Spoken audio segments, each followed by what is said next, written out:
Hi everyone, and welcome back to my channel. For those who don't know me, my name is Ilva and I talk all about growth, fulfillment, success, happiness, food, fashion, and as I always say, everything and anything that I find valuable and that I think you could find valuable as well. Today, I'm talking about 7 things that I have learned about health. I thought it might be a very interesting video because I'm not necessarily sharing how to do this or how to do that or how to be more healthy, but actually sharing what I have understood about health. So grab your snacks, grab your lemon water, and let's start this video and let's talk about the first thing that I have understood about health. Ignoring an issue or pretending that it's not there will only make me suffer in the long run. I have touched on this topic a little bit in my how to have a healthy relationship with food video. I'm gonna leave a link somewhere, but I basically talked about how I developed a bit of unhealthy patterns with food. Back then,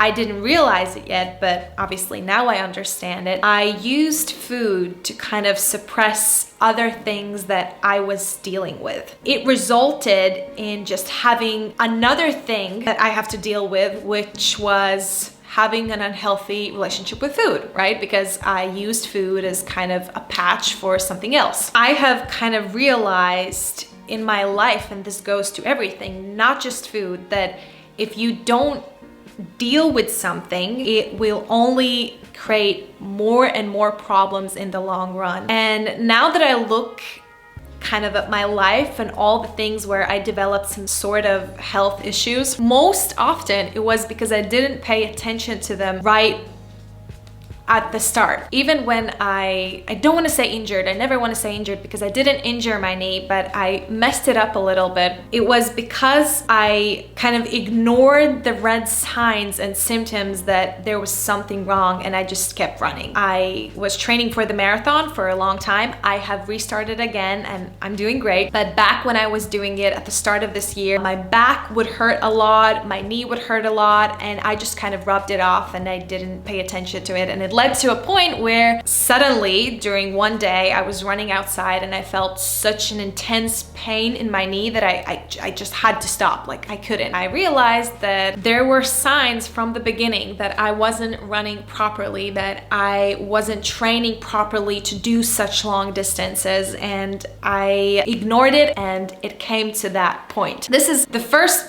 thing that I have truly understood about health and that I have learned, that there is no point in ignoring it and there is no point in finding other things to kind of distract yourself with and hoping that that thing will go away, whether that's mental or physical, emotional, it doesn't matter. I've learned that I have to deal with it straight away, and the sooner I do it, the better I will be in the long run. Let me take a quick sip.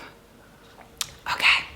The second thing that I have learned is that there is no magic pill or quick fix when it comes to your health. Now, this is a big one, and I think especially because this concept has been marketed to us for, I don't know, as long as we know, and we eat it up like candy. Like, people love to hear that there is this one magic pill that will cure all your problems. I mean, to have something wonderful like that, just like that, it's just, people love it. And I certainly have loved it in the past, and I think very often I still love the idea, or when I hear it somewhere, that, oh wow, so if I do this one thing, it will radically, drastically change my life. Great, yeah, I want that. And you could ask, why is that? I think partially because people are lazy, people want things to be easy, or just sometimes we get tired. I can tell you straight away that when I was dealing with different stomach stuff back in the day,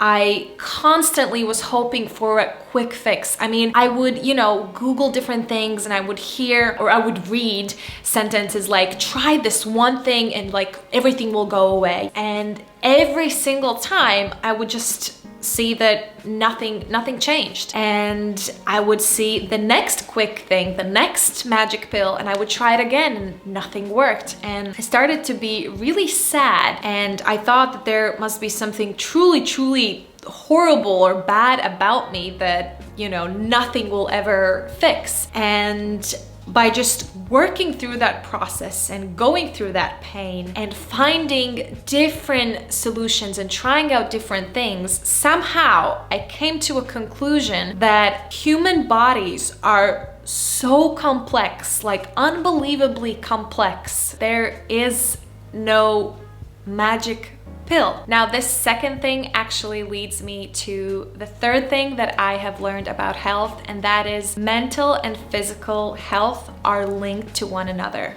In Chinese medicine, they believe that everything is connected, and they don't kind of see, you know, stomach issues as stomach issues, and let's say liver issues as liver issues. They see that everything is connected, and they look at the body as a whole. By the body as a whole, I mean including your emotional and psychological state. Whereas Western medicine looks at psychological health and physical health as two separate things. I tried to look at health that way for a long time, and it got me nowhere. And I think it clicked the most when I understood how much the way I psychologically feel or traumas I'm bringing with me affects my physical health, to a point where I will feel physical discomfort or physical pain or develop different sort of physical illnesses. And I think we as people, we talk about this a lot. We all know it's true, but only I think recently people have actually started to talk about how much our health should be looked as a whole. You know, all aspects kind of make us. How you feel mentally can heal so much physical stuff, or at least make you feel physically better. So with that, we again go right into the fourth thing that I have learned about health, and that is stress is a human killer. I can't emphasize this enough, so I'll just say it again. Stress is, in the literal sense, a human killer. I'm actually going to put up all the physical and psychological or emotional effects that stress actually has on a human body. We all have heard that stress is bad. We all know it. You know, it's like saying smoking is bad, drinking is bad. Most of the time, if people want to do it, they will do it. They don't care. And I think the same goes with stress. I grew up being very emotional. I wasn't really taught in my childhood how to deal with pain or stress in a healthy way. And because I didn't learn that at a young age, I would go through my teenage years stressing a lot about completely everything that caused a little disturbance in my life. There are instances in life where you will need stress, but if you start to live in a state where you're constantly stressful, it wrecks your life, it wrecks your immune system, it wrecks your psychological health, your physical health. And kind of when I really started to read about it, I was kind of like, hit on the head. I basically started to incorporate meditation in my life, and that really helped me to deal with stress and anxiety by learning how to quiet my mind and take things easier, and learning even how to breathe. When you're stressed, I guarantee you're probably not having deep breaths. You're having quick, short breaths. When oxygen can't come to your brain, you can't think as clearly, you can't be as focused. And there's something very powerful about having a deep breath. So this is something that I've also kind of understood, that if stress is a human killer, why would I let it into my life? It's only gonna keep killing me. The fifth thing that I have learned about health is his or hers healing journey is not my healing journey. AKA, what works for you might not work for me. It's very important, obviously, to learn from others, to hear different stories. You know, we can get some insights, we can understand a little bit more. It took me a long time to realize that although humans are the same species, at the same time, we're completely different. We have different genetics. We have different personalities, different qualities. We've been raised differently at different countries with different weathers, and we have different immune systems and different bacteria in our gut, in our bodies. There's so many things that differ us, and I've just kind of come to a realization that I have to learn how to listen to my own body and eat what is good for me and work out the way that is good for me and sleep in the way that it is good for me. And I still look for inspiration, but at the end of the day, just because something works for others, even if those others are a majority, it does not necessarily mean that it will work for me. And on top of that, I realized that that is completely okay. I think that's the beauty of, society and humanity. We're all a little bit different. By going through, again, some discomfort and pain myself and coming face to face with reality that something that people are saying should work is literally not working for me. It was just kind of, again, another hit on my head. I think sometimes we can get so lost in our desire to fit in that we lose the ability to hear ourselves and listen to ourselves and what works for us. No one can actually go into your brain and feel what you feel. And when I look at it that way, it just kind of reassures me that I should listen to myself and I should pay attention to myself. And I can take inspiration from other people, but I also have to understand that their journey is not my journey. Science evolves, so must I. Did you know that 80 years ago, smoking was considered healthy? Like, advertisers would go out of their way to promote smoking in a way where it seemed healthy. They would have actual actors dress up as doctors and stating that doctors recommend pregnant women would smoke. But now, 80 years later, everyone knows that smoking is really, really bad for you. Now, it doesn't necessarily stop smokers, right? We still have plenty of people who smoke, but at least science has evolved to the point where it has finally been linked that smoking can cause cancer and so on and so forth, something that hadn't been linked back in the day. I think another great example is the meat industry.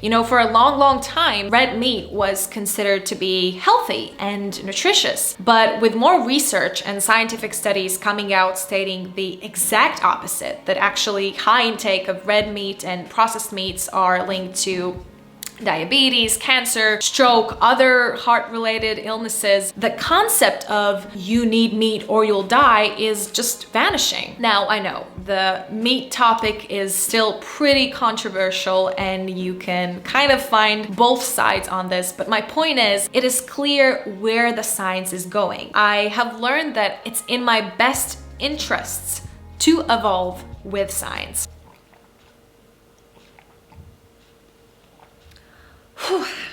And the seventh thing that I have learned about health is maybe I am fine. Maybe I'm just sleep deprived. I think that this is something that stressful people in general struggle with, because I can tell you my boyfriend Gus sleeps like a baby, never has had any problems with sleep, can sleep 12 hours if he needs to. But he's also in his life, he's very calm and just happy. And I always think, is he that way because he sleeps a lot, or he sleeps a lot because he's that way?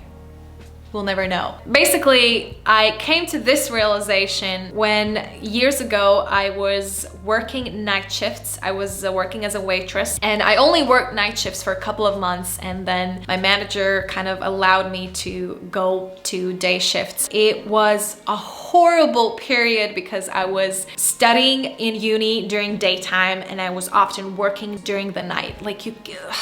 Now that I say it, I'm like, girl, you were crazy. But back then, in my mind, I was like, I'm young, I'm fine, I can do it. Well, guess what? It took me 3 months to realize I can no longer do it. I was always craving sugar because I had no strength, I had no energy. I kind of understood that that's probably not healthy, so I read this book. It's called Why We Sleep by Matthew Walker. Basically, the author talks about the true basics that we need in life that you cannot substitute with other things. And one of those things is sleep. Like food, like water, like movement. The fourth one is sleep. I try to sleep at least 8 hours. Sometimes I will sleep 6 or 7, but the author does not recommend it. He's very strict and he's showing different data about what happens to your brain and your heart and all your body when you sleep less than 7 or 6 hours regularly. And it's just frightening. You kind of see that data and you realize how important sleep is. So this is a big one for me. I have been working to create a very healthy sleep regime and I'm still not there. Not in a sense where I don't sleep, but I like to use electronics before bed and I know that that is not good for your brain. I'm still learning, I'm trying out different things, but if you're not sleeping at least 8 hours a night, read this book. It might change your mind. That's it. This was a very long video for me. I would be very, very interested to know if there is something that you have learned about health, something very crucial to your well-being.